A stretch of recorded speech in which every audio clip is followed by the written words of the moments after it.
Washington, Treasury Secretary Steven Mnuchin on Wednesday said he would recommend to President Trump that the Internal Revenue Service delay tax payments without penalty or interest for virtually all Americans other than the super-rich. Mr. Mnuchin, testifying before House lawmakers, noted that all individuals are allowed to request tax payment extensions online but that this would be a special provision meant to help small and mid-size businesses and hardworking individuals dealing with fallout from the coronavirus. The delay would not apply to large corporations or the wealthiest Americans, Mr. Mnuchin said, but he did not elaborate on what the income or asset threshold would be for qualifying.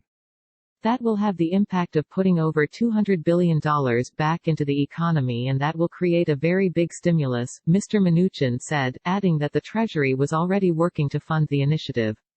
The effort is aimed at helping cushion the economic hit from the coronavirus, which is closing schools, sending workers home and disrupting everyday life for many Americans.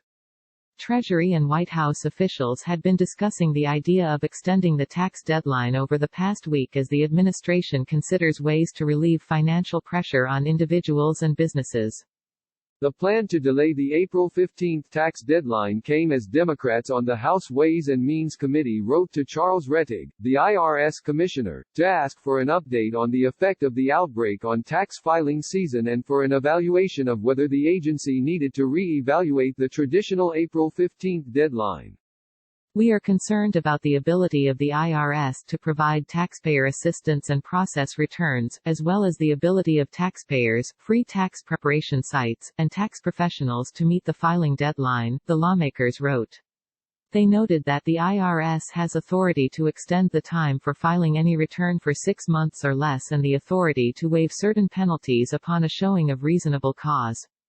The lawmakers also asked that the IRS consider the need for relief from certain filing and payment fees and penalties for people affected by the coronavirus. On Monday, as stock markets plunged, President Trump said the administration would consider economic stimulus options, including a payroll tax cut and other relief. During a White House briefing on the virus on Tuesday, Larry Kudlow, the director of the National Economic Council, said the administration could use executive authority to help individuals and businesses, noting that we have leverage on tax deferral. Mr. Mnuchin is holding talks with Speaker Nancy Pelosi about a package of options for stimulating the economy. After a meeting with her on Tuesday afternoon, Mr. Mnuchin said that he was hopeful that a bipartisan agreement could be reached on legislation, but that he was also working on ways the Treasury Department could act unilaterally. There are things we can do on our own, and we're exploring those, too, Mr. Mnuchin said. Delaying tax day would also ease logistical problems that the IRS could face if more government workers were forced to work remotely. The tax collection agency has service centers across the country that require staff to have face-to-face contact with the general public.